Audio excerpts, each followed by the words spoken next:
Hello friends, हरे कृष्णा सबको, राधे राधे। ये देखिए मेरे बाल ना फिर सफ़ेद सफ़ेद दिखने लग गए हैं। फिर डाई कराने पड़ेंगे। 1 महीना हो गया है। 1 महीने के बाद तो लगभग हो ही जाते हैं। 1 महीना काम करता है वो डाई, फिर लगाऊंगी। और अभी घर का ना कुछ काम नहीं निपटा है। टाइम 10 बज गया है और अभी नाश्ता भी कुछ नहीं बनाया। कच्चा पपीता रखा है मेरे पास, उसकी सब्ज़ी बनाऊंगी और उसके साथ चावल बनाऊंगी। पता नहीं बच्चे खाएंगे नहीं खाएंगे, देखूंगी। अगर खाएंगे तो ठीक है, वरना कुछ और बनाऊंगी। सिया कल से पकौड़ी कर रही है। अभी 2-3 दिन पहले तो उसने पकौड़ी बनाई थी, फिर पकौड़ी कर रही है। क्योंकि एक बैंगन भी रखा है, कह रही आलू और बैंगन की पकौड़ी बनाऊँगी। मैंने कहा चलो, अगर नहीं खाएगी सब्ज़ी तो आंटी ने मट्ठा भी दे दिया। मैंने ना वो आलू का रायता बनाया था। आंटी ने मट्ठा अब दूसरे तीसरे दिन दे देती हैं मुझे, तो मैंने ना आलू का रायता बनाया था एक बार, तो बच्चों को बहुत पसंद आया। तो फिर कह रहे थे, मैंने बोला था कि मट्ठा आंटी ने दिया ना आज मुझे, तो मैं कह रही थी आलू का रायता बना दूँ क्या। तो कहने लगी सी एम आई की हाँ बना दो। तो आलू का रायता भी बनाऊँगी साथ में। मैं ना फ्रिज में से निकाल के ले आई हूँ कच्चा पपीता। ये मैंने 3-4 दिन पहले लिया था, तो ये ना फ्रिज में ही रखा हुआ था। सही है, अभी तो थोड़ा सा मुरझा सा तो गया है, मतलब ताज़ा नहीं है। उस टाइम तो ताज़ा था, लेकिन अब ताज़ा नहीं लग रहा है। तो अब इसे ना मैं काट लूँगी अच्छी तरह से और इसको मैं बना लूँगी। आज मैं बना रही हूँ अपनी शादी से पहले की फेवरेट सब्ज़ी, कच्चे पपीते की सब्ज़ी।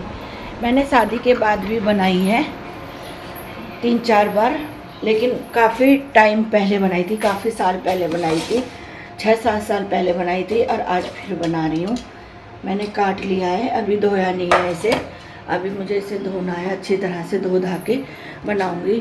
और ना शादी से पहले मैंने ना अपनी फ्रेंड के घर खाई थी, जब मैं स्कूल पढ़ा करती थी। और तब तो मेरी इतनी टेस्टी, इतनी सब्ज़ी बढ़िया बनी थी ना। और ये मैं आपको बताऊँ, मतलब मैं हमारे स्कूल की छुट्टी हो गई थी, तो मैं और मेरी फ्रेंड, मतलब मैं अपनी फ्रेंड के घर चली गई थी, तो उसके यहाँ ना मैंने कुकर में ही खाई थी ये सब्ज़ी। और इतनी टेस्टी सब्ज़ी लगी थी, लेकिन मुझे जब पता नहीं चला कि काय की सब्ज़ी थी। फिर मैंने ना शादी के बाद तो नहीं, शादी से पहले नहीं, मतलब शादी के बाद वो टेस्ट मेरे मुंह में अभी तक था। और मैंने कई सब्जियां खा के देखी कि मतलब काय की सब्ज़ी थी, काय की सब्ज़ी थी। और मतलब मैंने बहुत सब्ज़ी ट्राई भी करी, लेकिन मुझे वो स्वाद नहीं आया। लेकिन एक दिन ना मैंने कच्चे पपीते की सब्ज़ी बनाई, तब मुझे वो टेस्ट आया। मैंने कहा हाँ, उनके पपीते के पेड़ भी बहुत सारे थे, तो वो कच्चे पपीते की सब्ज़ी रही होगी। तो फिर मैं यहाँ पे कच्चे पपीते की सब्ज़ी चावल के साथ खाऊँ ना, गरम गरम, बहुत टेस्टी लगती है। और मैंने यहाँ पे ना अपने ससुराल में 1-2 जनों को और खिलाई, उनको भी बहुत टेस्टी लगी। वो भी बहुत तारीफ़ करें कि बहुत अच्छे लगते हैं पपीते की सब्ज़ी और चावल।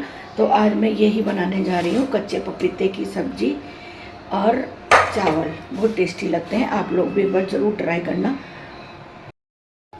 पपीते की सब्ज़ी छौंकने के लिए, कच्चे पपीते की छौंकने के लिए मैंने यहाँ पे मेथी दाना ले लिया है और साबुत मिर्च ले लिए, और अपना 3 छोटे मीडियम साइज़ के टमाटर काट लिए हैं। और सरसों तेल को मैंने गर्म होने के लिए रख दिया है इसमें। अब इसमें ना मैं ये डाल दूँगी मेथी दाना और मिर्ची। थोड़ा सा ये ब्राउन हो जाएंगे ना, तो फिर मैं टमाटर डाल दूँगी। मेथी दाना ना थोड़ा सा ब्राउन हो गया है, तो फिर इसके बाद में इसमें ये टमाटर डालने के बाद में इसमें जो सारे बेसिक मसाले हैं अपने, वो डाल दूँगी। नमक, धनिया, मिर्च, हल्दी वगैरह सब डाल दूँगी। इन टमाटरों में ना मैंने नमक डाल दिया था, थोड़े से ये सॉफ्ट हो गए। और यहाँ पे मैंने ना सारे मसाले घोल लिए हैं, बेसिक मसाले हैं ये सारे। और थोड़ा सा मैंने सब्ज़ी मसाला भी डाला है, इनको भी मैं इसमें डाल दूँगी।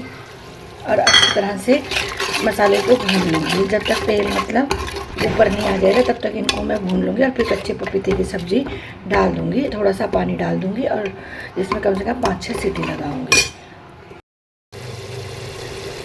यहाँ पे ना मसाला अच्छी तरह से भून गया है, तो मैं थोड़ा सा कसूरी मेथी भी डाल देती हूँ। भाप से ना दिखाई नहीं दे रहा है।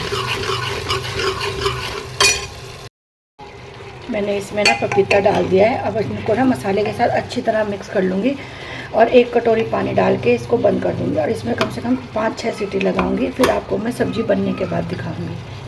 कुकर को फिर मैंने ढक दिया था 1 कटोरी पानी डाल के, और इसमें करीब ना 5-6 सीटी लगा दी है। फिर जब सीटी निकल गई थी पूरी तरह तो मैंने कुकर खोल के देखा तो पपीता ना अच्छी तरह गल गया था। बस अब ना इसको मैं क्या करूँगी, इस चमचे की सहायता से ना इसको अच्छी तरह से मतलब पिचका दूंगी, इसको पूरा घोट दूंगी, और इसमें ये थोड़ा बहुत पानी है ना इसको मैं सुखा दूंगी। जब अच्छी तरह से पानी सूख जाएगा ना तो सब्ज़ी हमारी तैयार हो जाएगी। और यहाँ पे देखिए सब्ज़ी हमारी बनके तैयार हो गई है। मैं अपने खाना ले आई हूँ ना, सिया ने थोड़ी सी बैंगन आलू की पकौड़ी बना दी थी और चटनी बना दी थी, तो मैं थोड़ा सा बैंगन आलू की सब्ज़ी, बैंगन की पकौड़ी और सब्ज़ी चावल ले आई थी। और उसके बाद फिर हमने घर की सफाई करना शुरू कर दिया था। तो सिया ने ढाले घर में झाड़ू लगा दी थी, और ना जैक्सन के लिए हमने ब्रेड मंगा दी थी क्योंकि उसको ना दवाई खानी थी। ये रोटी में दवाई नहीं खा रहा, रोटी में रख के दवाई नहीं खा रहा था, तो इसके लिए मैंने वो मंगवा दी थी, ब्रेड मंगवा दी थी। तो ये जैक्सन की दवाई है जो सिया निकाल रही है, तो हमने इसको ना जैक्सन को ब्रेड में रख के खिला दी थी, तो इसने आसानी से खा ली थी। और अब की बार तो डॉक्टर साहब ने इसकी 5 प्रकार की दवाई दे रखी है, और पता नहीं इसको कैसे हमने इसको दवाई खिलाई, मतलब एक एक ब्रेड में इसको 2-2 गोली रख के खिलाई। और फिर मैंने क्या करा, ये बार बार ना वैसे खिला रही थी ब्रेड में रख के, तो ये निकाल दे रहा था, ब्रेड तो खा जा रहा था, गोली निकाल दे रहा था। तो फिर इसे मैंने ना थोड़ी सी ब्रेड में दूध डाल दिया था और ब्रेड के अंदर दवाई डाल दी थी, तो फिर इसने ना आसानी से खा लिया था जब दूध मिला दिया था। और फिर उसके बाद ना मैं अपनी दवाई लेने के लिए आ गई थी। मुझे डॉक्टर के पास जाना था क्योंकि ना मेरा पर्चा ना खो गया है, जो मैं पूना गई थी ना तो वहाँ पर छूट गया था। तो फिर मैंने आज अपना नया पर्चा बनवाया था, तो यहाँ डॉक्टर साहब के पास आ गई थी। मैं अपने नंबर का वेट कर रही थी, और फिर यहाँ पे मैंने डॉक्टर साहब को दिखा लिया था। मैया तुम्हें ब्रह्मांड रोजानी तुम्हें कमला रानी, मैया तुम्हें कमला रानी। फिर मैं आते वक्त ना अपनी दवाई भी लेके आ गई थी, और डॉक्टर साहब ने अब की बार ना मुझे सिर्फ 2 दवाई लिखी हैं। एक तो इन्होंने मुझे बीपी की दवाई लिखी है, और एक ये मुझे थोड़ा ताकत की, मतलब इसमें कैल्शियम वगैरह सब चीज़ है, तो ये 2 दवाई लिखी हैं मुझे, और रात को खानी है दोनों दवाई। और ना सिया का मुँह आ रहा था तो काफ़ी उसके छाले पड़े थे मुँह में, तो उसके छाले की दवाई